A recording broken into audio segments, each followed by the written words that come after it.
Another enlightening episode of The Truth About the Plant, the show that takes you on a journey through the world of psychoactive plants and alternative wellness, all while delivering real, actionable insights you crave. I'm your host, Christina Dees, and this is my equally talented co-host, Dr. Amanda Ryman, and she gets to tell you why we're here and why we're so cool. Oh, well, I can definitely tackle the first one. I think the second one is going to speak for itself. So, we are here because it can be so difficult to find good evidence informed information about cannabis on the internet. If you've ever had a pressing question about cannabis, maybe one that even can affect your health and well being, you go to your trusty friend Google and you get 100 different answers back, many of which contradict each other completely. So, how do you know the truth? Well, that's where we come in.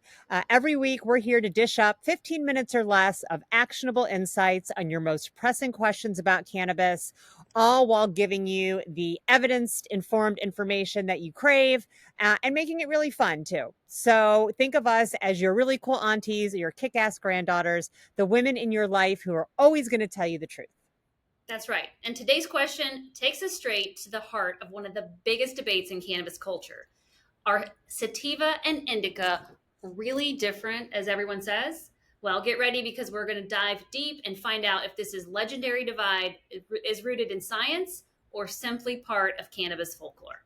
So, Dr. Ryman, when I go to a dispensary, almost every product is labeled indica or sativa. And the idea being that indica has a relaxing effect, like Indicouch, and sativa has an uplifting one, kind of like NyQuil and DayQuil, if you will. So now that we know more about the potency of products and things like terpene profiles, are indica and sativa helpful ways to describe cannabis products? And are they even accurate? Well, that's a great question. And, a lot of folks going into a dispensary for the first time, indica and sativa are two terms that they really grab onto. So, where did this come from? I think it's important to start why we even started classifying cannabis like this in the first place. So, way, way back in a land far away in the Bay Area in the early or the late 1990s, early 2000s, when dispensaries were just coming on board, you had a lot of medical patients that were seeking out products that were going to give them a specific effect. So some people were looking for things to help with sleep. Some people were looking for things that were going to give them focus or that they could use during the day without getting too tired. And we didn't really have a way to describe which was which. We knew that different cultivars of cannabis yielded different effects, but we weren't testing the cannabis. So we didn't know the THC percentage. We certainly didn't know the terpene content. And so there needed to be a way to tell the consumer, this is what you're going to expect when you consume this certain strain. Now, to be fair, most of the time we didn't even for sure know what strain it was. So a farmer could have grown a whole bunch of Blue Dream. He could be on his way to the dispensary and one of his friends would text him and say, dude, they're not buying any Blue Dream. They have a ton of it. But what they really want is Headband. And magically, that strain became Headband on the drive over to the dispensary. So we'll talk a little bit later about why knowing the strain is still something that eludes us somewhat. But the idea was, how do you tell the consumer what product is going to work best for them, and so that they can make sure that they're getting a product that meets their needs? And sativa and indica are very real terms. So these weren't things that were made up by dispensaries, but really they were terms that had been used for quite some time, at least since the 1970s, in describing certain types of cannabis plants. So we're going to get into that a little bit more, but this is just to say that sativa and indica are real terms. They originated specifically to talk about different botanical structures of plants. And then in early medical cannabis days, they were used to help consumers better understand what effect they could expect. And as you know, that nomenclature has hung on, even though now we have more accurate ways to better understand what potential effects a product might have. To say I'm a huge fan of the names of the cannabis strains or the cannabis varieties. So hopefully we get to talk a little bit about that. But it sounds like plant structure plays an important role in differentiating between these types of plants. Is that right? Yeah. So there's a huge role of geography, of location of origin, and climate on plant structure. So cannabis is a living thing, right? So it's going to respond to its environment. And that's one reason why personally I prefer cannabis grown outdoors, because then it has a intimate interaction with its natural environment. So things like temperature. temperature can greatly impact the way a cannabis plant grows. So if it grows short, if it grows tall, the cannabinoid profile can be impacted by climate. So certain climates encourage certain cannabinoids to develop in a plant. Same with terpenes. Certain climates support the production of certain terpenes. Terpenes and cannabinoids are really developed as a way for the plant to defend itself. Plants are just trying to stay alive, man. Like they're just trying to make it through their entire life cycle. Cannabis is an annual, meaning that it blooms once and then it dies. So cannabis's goal from the very beginning is to grow to maturity, to fulfill its life cycle, to flower, and then to die. So it's going to produce compounds that are going to attract things to it, that are going to help it grow and thrive, and are going to repel things from it that are going to pose a risk. And they're also going to adapt to things like the air, the water, and the temperature so that the elements aren't their undoing. So depending on how much water is available, roots may become shallower or deeper. Depending on the heat and the climate, plants may be taller or shorter so that they're able to get more to the sun. If there's a lot of rain, they may develop defense mechanisms to make sure that plants don't get moldy. So all of this is in a response to the environment. So for example, what we typically call cannabis indica plants are native to Afghanistan, India, Pakistan, and Turkey. And these plants have adapted to often harsh, dry, and turbulent climates that they were exposed to. And so they are not super tall. They're short, they're stout, they're compact. They're basically like, giving a shoulder to the harsh climate, and really trying to survive. Whereas cannabis sativa is found in primarily hot, dry climates with long sunny days, including Africa, Central America, Southeast Asia, and portions of West Asia. So they're going to grow taller because they're going to need to make more use of their water. They're going to also have longer root systems because they're going to need to get further into the ground in order to access that water. And they really can't expect to get any water from rain or outside forces while they're growing. So this is originally what caused there to be these different types of plants, was their environment. And so when we talk about indica and sativa, what we're really talking about are different botanical structures that are related to the environments for which they are native. When we say indica and sativa, we're really talking more about the impact of the climate on the plant and its chemical makeup. Right. So, first we're talking about the origin of the plant because that's going to influence the botany. But as I mentioned, it also influences the chemical makeup. So, plants that are exposed to certain temperatures might develop more of one cannabinoid or terpene. Plants that are exposed to other types of environments may develop other cannabinoids and terpenes. And so now, though, with all this indoor cultivation, it kind of throws that for a loop because with indoor cultivation, you're creating the environment. So, if you want to create the harsh, dry, turbulent environment of the Hindu Kush Mountains and grow an indica, or you want to replicate the hot, dry, sunny day climates of someplace like Africa so that you can grow sativas, you could do that indoors. And so with all of this indoor cultivation, the plants are being less influenced by their natural environment and more influenced by market demand because you have cultivators that are saying this is the type of plant that the market wants. So I'm going to pick plants that are going to have those characteristics. I'm going to adjust my climate so that I can cultivate those certain types of plants, but it's not because of what's happening outside the four walls of the cultivation facility. It's because they are trying to grow a specific type of plant. So, for example, as I mentioned, indica plants are short and stocky. They have bushy greenery and chunky leaves. They grow faster than sativa, so that's something that the market is going to want. And each plant produces more buds. So if you are a cultivator and you're like, I want to grow a lot of cannabis quickly indoors, then an indica leaning plant is probably going to be better for you.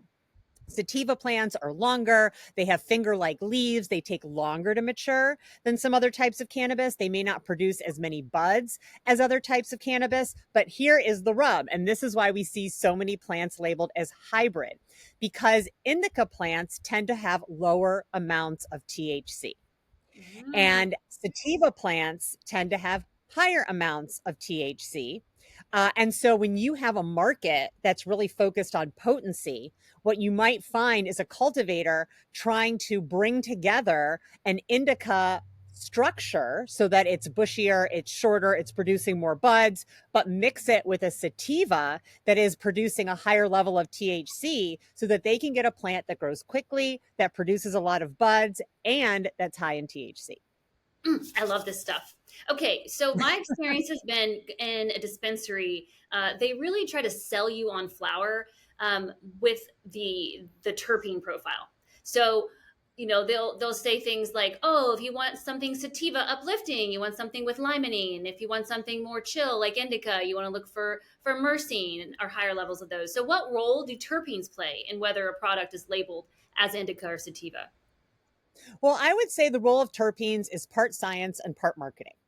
So what you're describing, where they're saying, "Oh, this is a sativa-like high because it's got limonene or terpinolene," or "This is an indica-like high because it's got linalool or myrcene." What they're really saying is that limonene has a stimulating terpene. We look at sativa as being a stimulating plant. Therefore, something that's high in limonene, we're going to call that a sativa-like high.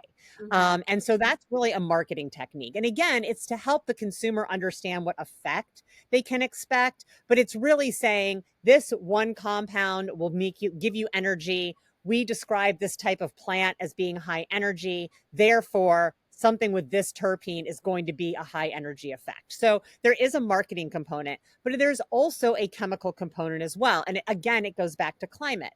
So certain climates are going to support the development of certain terpenes. So we talk about indica as being a more relaxing plant with a lower amount of THC. It also is more likely to produce linalool or myrcene or some of the terpenes that are a little bit more relaxing in nature. And again, that kind of adds to this cluster of what we call being an indica.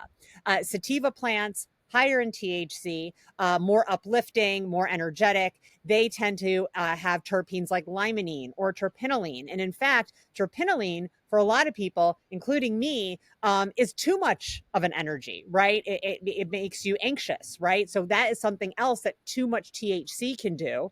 It can make you anxious. One of the characteristics of an indica based plant is that not only does it usually have a lower level of THC, but it usually has a higher level of CBD. And we know that one of the effects of CBD is anti anxiety and relaxation. So, Hmm. again, it's not that these things don't exist. It's not that when we say something high in limonene is sativa like, that we're completely misleading the consumer. But again, it really goes back to climate. And a lot of these compounds are being developed as a response to their natural climate. When somebody's reproducing that climate because they know that this indica like plant grows best when they set the humidity to this and they set the temperature to this and they have the life cycle or the light cycle just so, what they're really doing is trying to mimic the natural habitat of that plant so that it can develop as it naturally would have many, many years ago when it was still at home. Okay, so are you telling me there is no way to tell if the OG Kush you bought is really OG Kush? I am telling you that. So here's the thing, there is no test really that we can do to confirm that a certain strain is what we say it is. Now, certain strains have very, very unique odor profiles or terpene profiles or very, very unique ways that the buds present themselves. So, sometimes if a strain has been around long enough, and has been in enough places and people are really familiar with it, I mean, you can tell if it's got some of that in it, right? So, like, if you take a look at, I use Blue Dream because it's a very prolific strain. You can find it all over the country. If you take Blue Dream and you show me something that has some Blue Dream in it, I'm going to notice some similarities. If you show me something that looks completely different than Blue Dream and smells different and call it Blue Dream, I'm going to question you. However, we do know that there's dominant and recessive traits. So a lot of these plants have been bred, meaning that you have Blue Dream and then you want to make it higher in a certain terpene profile. So you go and you crossbreed it with something else. And so now it's Blue Dream crossed with Blue Rhino, and you call it Double Blue Dream or something like that. And so over time, a lot of these things have become hybridized. So I tell people really not to get caught up on a certain strain, because there's a good chance that if you buy a Blue Dream strain in Illinois and then you come to California and you find Blue Dream, they may not really be the same. They may have been impacted by years of breeding, of crossbreeding. Pretty much everything is a hybrid because, like I said, farmers are looking for plants that are going to grow fast and have the most yield, but they're also seeking traits that the market wants, which could be a certain terpene profile. It could be a certain way that the buds look, a certain color. There was a time when purple was like the whole thing, and purple is really associated with indica, but people didn't want purple buds that didn't have a lot of THC in them. They wanted purple buds that were very high in THC. So that required some crossbreeding in order to create that. So again, I say look at things like THC potency, cannabinoid profile, terpene profile, and find strains that contain those same profiles rather than necessarily getting caught up on a specific name. Yeah, and you said don't get comfortable with a certain name that you like because you may come back months later or go to another state, right? And it's may not be the same. It may change depending on climate or temperature, etc. Or Yep. recessive gene, dominant gene, things change. So what about edibles? Like they label those as indica or sativa. Yeah, that's even trickier. So, some edibles are what we call single origin, Mm-hmm. meaning that they come from one strain. So they'll say this is a single origin edible that comes from whitethorn rose. That's the only strain that was used. It's a single batch, meaning that the oils were extracted from whitethorn rose and then they made an edible with it, and everything that was in that whitethorn rose is in that edible and nothing else. And I think if that's the case, you might be able to say, all right, well, if it came from whitethorn rose, I know that that's going to be more of a relaxing high. I know it's got these terpenes in it. I know this is kind of the cannabinoid profile. And you can probably expect to get something similar from the edible. However, as we've talked about on this show before, that is very rare. Most edibles are made from isolate and distillate. And even more than that, most of that isolate and distillate comes from multiple strains. So they basically take a batch that is representative of a whole bunch of strains together, and then they turn that into isolate and distillate, which means you're not getting one specific strain in that edible. So unless they're adding something to it to bring on a particular effect, and this is when we get back into that marketing, right? Of like, this has limonene, so it's got like a sativa like effect. This has linalool in it, so it has an indica like effect. If you have a gummy that has CBN in it, which is a relaxing cannabinoid that helps promote sleep, and they market it as an indica edible, what they're usually saying is that there's something in here that we know promotes relaxation. So even if that came from 10 different strains, that isolate, and some of those strains were sativa leaning and some of them were indica leaning, there's some ingredient in there that they are claiming is going to give you that indica like effect. That's usually going to be something like CBN. So I think when it comes to edibles, it's really more marketing than it is chemicals, unless, again, you're talking about one of those single origin edibles that says everything that's in this edible came from this one specific strain. This has come a long way because back in the day, it was you get what you get and you don't pitch a fit. I always wish back in the day when you would just get your weed, it was like, I wish I could be like, this is what I'm looking for. And fast forward to today, we have dispensaries and we can just go in and be like, this is what I'm looking for. So, what can consumers do to know more about the effect of the product if they can't rely on indica or sativa like back in the day? Well, effect is the number two thing after potency that consumers say they look for when deciding which product to choose. And I actually think those two things go hand in hand.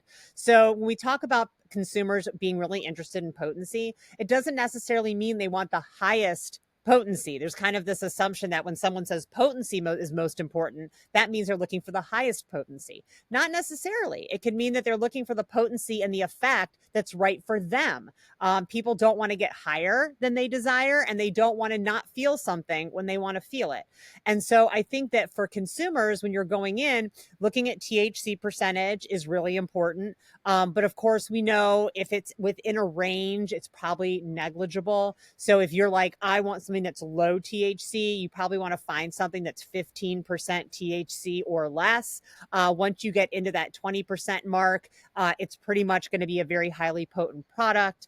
Um, And then I think if it's available to you, you want to know the terpene profile. So you want to know, what terpene is this high in? Is it high in linalool? Is it high in myrcene? Is it high in limonene? Because that's going to give you another clue as to how it's going to affect you. Now, I wouldn't just dismiss the indica and sativa labels just completely, because again, there is a marketing component there. So when someone says indica, when someone says sativa, they may not mean a plant from Asia or a plant that was grown in the Hindu Kush mountains. But what they're saying is there's some component of this, whether it be the potency, amount of THC, or whether it be the terpene profile, that they are saying is going to result in an effect along a spectrum where you have kind of the very heavy relaxation use in the evening on one side, and you have the go and clean the house for 5 hours in the middle of the day on the other side.